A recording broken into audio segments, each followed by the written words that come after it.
Bom dia, pessoal, tudo bem? Vamos lá, mais uma aula de arte. Hoje a gente começa lá na página de número 13, tá? E a gente vai falar um pouquinho sobre arte, cultura e consumo, entre o global e o glocal. Vamos lá, então?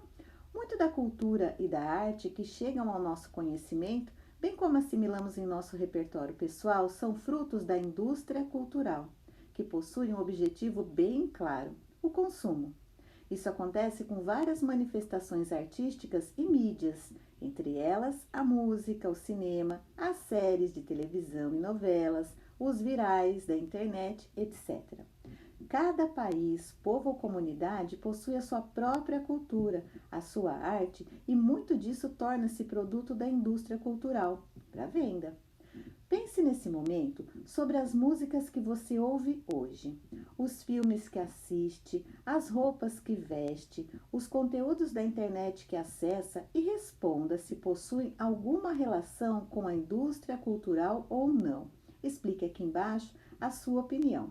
Indústria cultural tem um objetivo bem definido, gente, é o consumo, tá? Então vamos pensar um pouquinho para a gente poder compreender e refletir sobre as influências da indústria cultural.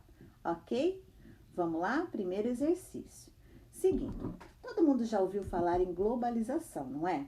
Então, a globalização trouxe a preocupação de que características culturais locais seriam pasteurizadas ou esquecidas perante a indústria cultural globalmente dominante.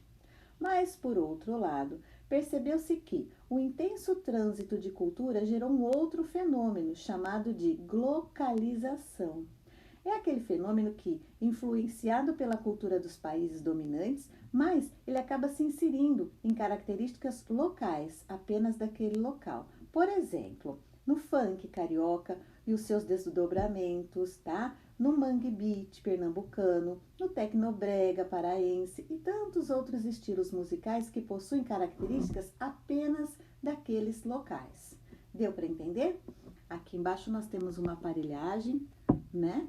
De uma festa tecnobrega, certo? Continuando, meus amores. Graças então aos meios de comunicação e à indústria cultural, inúmeras culturas tornaram-se internacionalmente conhecidas e adquiriram características bem singulares em diversos países. O hip hop, surgido dentre as comunidades afro-americanas, caribenhas e latinas instaladas na cidade de Nova York, é um exemplo bastante conhecido. Essa cultura envolve, então, música, moda, esportes urbanos, literatura e até a pintura. A literatura dessa cultura, né, é encontrada nas letras das músicas do hip hop ou rap, ritmo e poesia, e nas frases pichadas nos muros, mesmo suporte que recebe desenhos e pinturas que nós chamamos de grafite. Se na língua portuguesa tentamos diferenciar pessoal pichador de grafiteiro, na língua inglesa a gente não consegue fazer isso. Porque para eles, né, pichar e grafitar é a mesma coisa, certo? A palavra significa transgressão do espaço público ou alheio, escrever num lugar que não é seu. A palavra grafite, então, é de origem italiana e é usada desde a antiguidade para designar inscrições ou desenhos feitos com carvão em rochas de paredes. Nas catacumbas de Roma e nas ruínas de Pompeia, ainda podemos ver o grafite do mundo antigo. Nova York foi uma cidade exaustivamente pichada entre as décadas de 70 e 80. E lá surgiram então os primeiros artistas que fizeram a transposição da parede, da arte de rua, certo? Que é street art, para as galerias de arte e exposições respeitadas mundo afora. Caso de Kit Haring, que era considerado um vândalo. Ele foi preso, gente, várias vezes. Ele desenhava ilegalmente nos espaços do metrô, lá em Nova York. Observe, por favor, o interior desse vagão. Olha lá, gente. Todo pichado, não é? Depois nós temos aqui Kate Haring, né, desenhando uma plataforma do metrô. E toda essa pichação deixou ele muito conhecido. Ele foi convidado para fazer exposições em galerias, tá? Vamos lá para o nosso exercício? Antes da gente seguir aqui o exercício, eu queria falar que aqui no Brasil nós temos uma pessoa que faz um grafite, né? Um artista que faz um grafite muito legal que se chama Alex Valauri. Nós vamos falar sobre ele na próxima aula. Bom, exercício de hoje. Observe, por favor, de alguns dos precursores do grafite em Nova York e a seguir responda.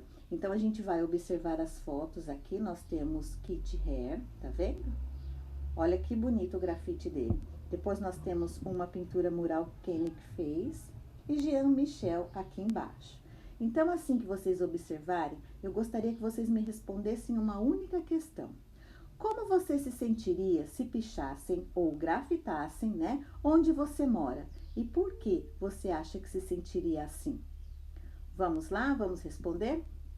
Bom, pessoal, por hoje é só. Na próxima aula, a gente vai conversar um pouquinho sobre o nosso artista brasileiro Alex Valauri, ok? Muito obrigada pela paciência.